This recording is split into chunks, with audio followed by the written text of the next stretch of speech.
Shalom, Assalamualaikum warahmatullahi wabarakatuh. Om Swastiastu, Namo Buddhaya, Salam Kebajikan. Perkenalkan, nama saya Agustin Tandimanik dengan NIM 224611069, kelas D3, mata kuliah komputasi paralel dengan dosen pengampu MC Rore Ranggapune, Eskom Mkom.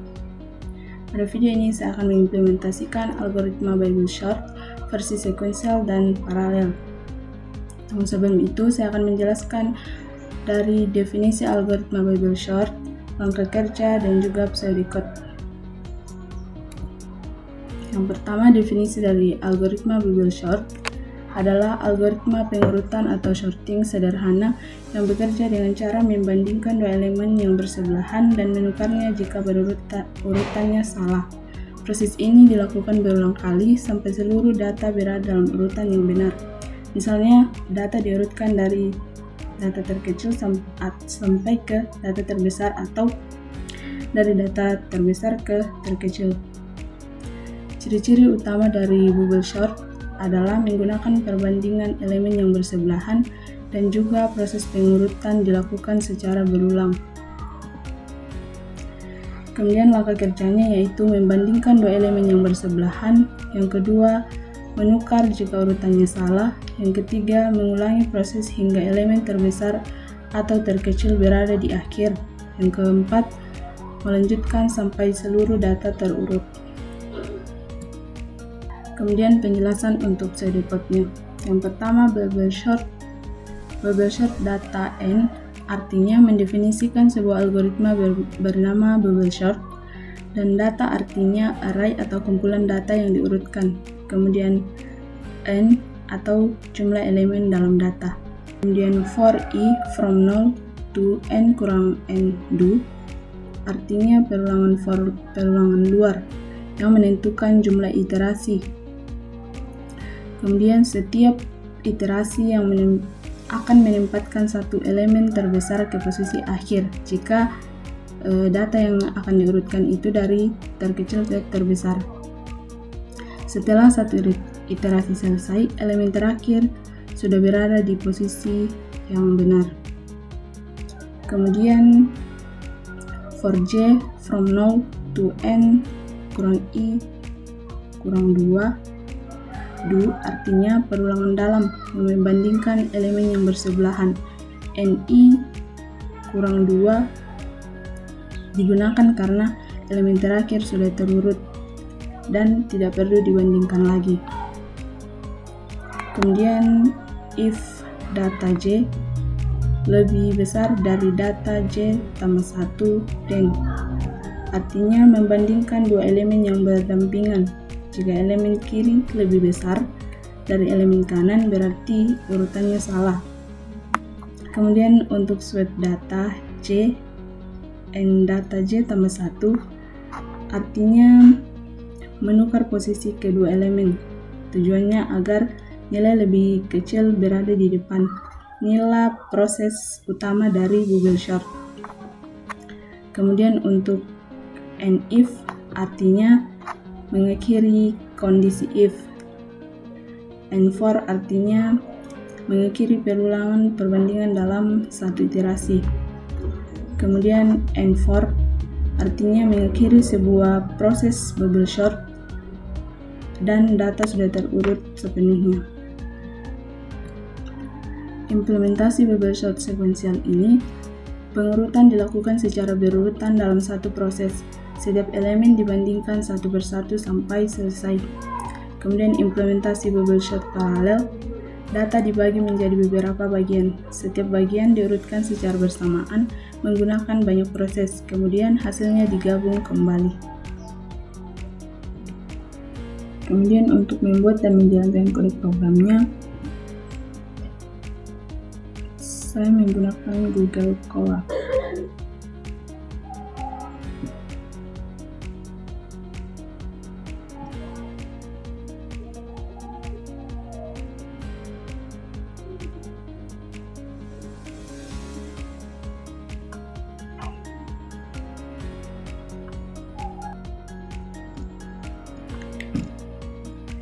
Ini adalah program yang sudah saya buat. Program ini dibuat untuk membandingkan kinerja algoritma bubble sort versi sekuensial dan versi paralel. Perbandingan dilakukan berdasarkan waktu eksekusi dan jumlah iterasi serta ditampilkan dalam bentuk grafik. Versi paralel memanfaatkan multiprocessing untuk membagi data ke beberapa core CPU. Pada library import ini, import time digunakan untuk mengukur waktu eksekusi program. Multiprocessing digunakan untuk menjalankan proses paralel. Kemudian matplotlib payload digunakan untuk menampilkan grafik perbandingan waktu. Kemudian OS digunakan untuk mengetahui jumlah core CPU, serta random digunakan untuk membuat data acak untuk pengujian. Library ini digunakan agar program dapat mengukur waktu, menjalankan proses paralel, dan menampilkan hasil secara visual. Fungsi untuk bubble sort versi sekuensial ini digunakan untuk mengurutkan data menggunakan algoritma bubble sort secara sekuensial, yaitu satu proses dari awal sampai akhir tanpa membagi tugas. Fungsi dari R ini adalah data yang akan diurutkan. Kemudian fungsi dari iteration ini adalah untuk menghitung jumlah perbandingan. Kemudian untuk dua for loop ini digunakan untuk melakukan perbandingan elemen yang bersebelahan. Jika data tidak urut, maka dilakukan pertukaran. Show iter ini digunakan untuk menampilkan proses iterasi setiap beberapa langkah. Kemudian fungsi bubble sort dalam versi paralel digunakan untuk menjalankan sebagian data dalam proses paralel. Setiap proses mengurutkan satu bagian data. Pada part name ini berfungsi untuk memberi nama seperti bagian 1, bagian 2, dan lain-lain. Logika bubble sort sama seperti versi sekuensial.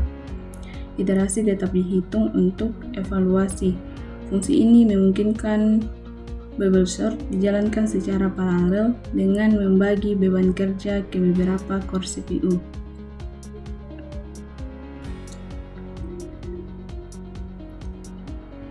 Kemudian fungsi dari merge ini digunakan untuk menggabungkan dua data yang sudah terurut menjadi satu data terurut. Pada kode dalam merge ini digunakan untuk membandingkan elemen kiri dan kanan, memasukkan elemen terkecil ke hasil, lalu sisa data langsung ditambahkan. Ini penting untuk menyatukan hasil bubble sort paralel agar menghasilkan satu data yang benar-benar terurut. Untuk kode ini, os.cpu count artinya menentukan jumlah core. Data dibagi menjadi beberapa bagian atau chunk. Setiap bagian diurutkan secara paralel, hasil disatukan menggunakan fungsi merge. Total iterasi dijumlahkan. Tujuannya untuk meningkatkan performa dengan memanfaatkan kemampuan multi-core pada CPU. Kemudian untuk data pengujian ini dibuat secara acak dan unik agar pengujian lebih efektif. Pada proses pengujian bubble sort sekuensial dan bubble sort paralel ini, program mencatat waktu mulai dan selesai eksekusi data, menampilkan data hasil pengurutan, dan juga menampilkan jumlah iterasi serta membandingkan waktu eksekusi.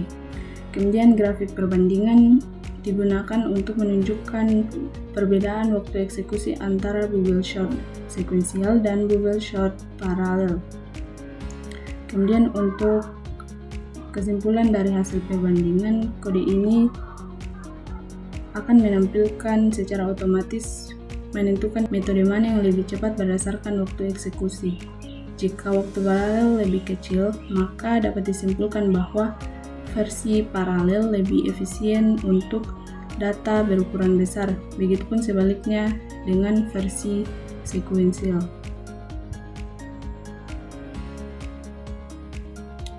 Setelah itu, saya akan run program ini.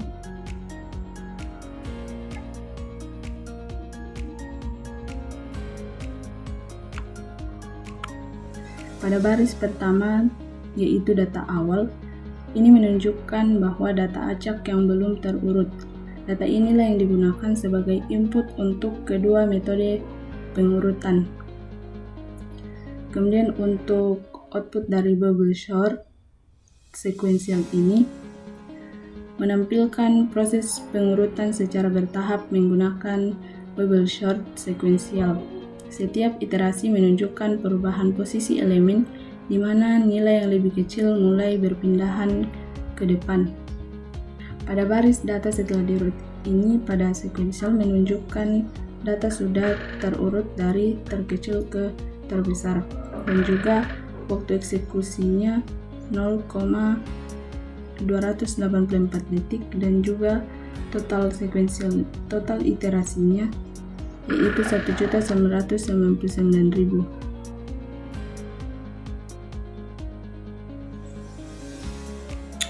Pada output ini menunjukkan bahwa data berhasil diurutkan secara menaik. Waktu eksekusi menunjukkan lama proses pengurutan, sedangkan total iterasi menunjukkan banyaknya perbandingan yang dilakukan.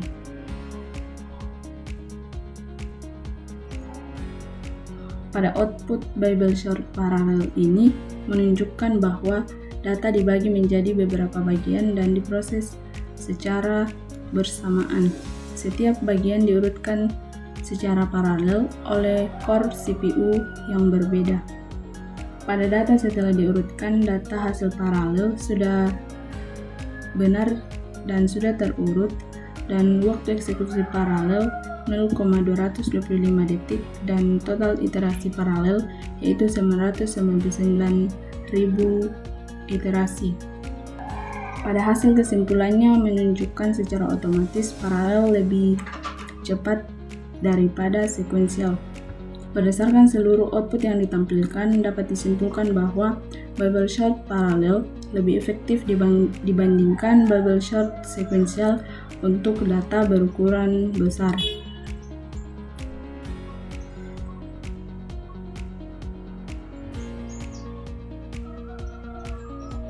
Demikian penjelasan saya mengenai hasil output program bubble sort sequential dan paralel. Apabila terdapat kesalahan dalam penyampaian, saya mohon maaf dan terima kasih.